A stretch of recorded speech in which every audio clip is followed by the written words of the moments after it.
Here we have a SAT math problem. Okay, let's cover the question. Which expression is equivalent to 4 to the power of x positive 1 times 3 to the power of 2x, where x is greater than 0? Okay, now let me take this expression as it is. It is 4 to the power of x positive 1 times 3 to the power of 2x.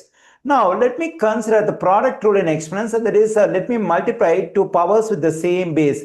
Here we multiply two powers with the same base a. Whenever we multiply two powers with the same base, what we can do is we can take the base ones and we have to add the exponents. That is m positive n. Now, let's think about this one in reverse. That is, here we have base a and two values are added at the exponent.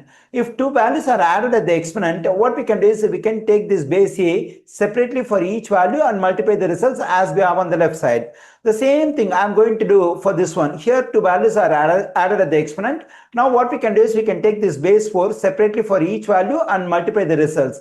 Let me do it. That is 4 to the x power times 4 to the first power. Actually 4 to the first power is just 4. We can write it as 4. Now, let's think about the power of a power rule in exponent. That is 8 to the mth power raised to the power of n. Here, a power is raised to another power. So, whenever a power is raised to another power, what we can do is we can multiply the two exponents over here. Then I'm getting 8 to the power of m times n. Now, let's think about this one in reverse. Whenever two values are multiplied at the exponent, what we can do is we can take one of these two values as the exponent for this base a, and the other value can be taken as the exponent for the whole stuff.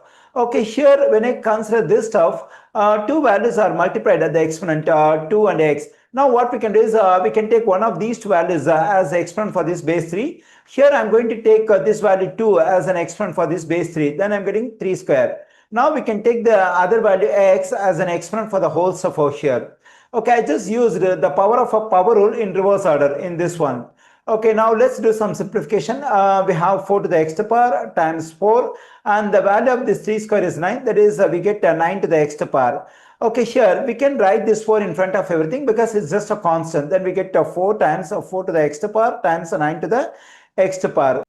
Okay, here two powers are multiplied with the same exponent x. So whenever two powers are multiplied with the same exponent, what we can do is we can multiply the bases and take the exponent in common. Okay, let me do it. That is 4 times. Here we can multiply the bases. That is 4 times 9, and we can take this exponent x in common. Okay, then we get 4 times 9 is 36. That is 36 to the x power. Okay, here I got an expression that is equivalent to this one. So that is 4 times 36 to the x power. We find this stuff exactly in answer choice C. The correct answer choice for this question is C.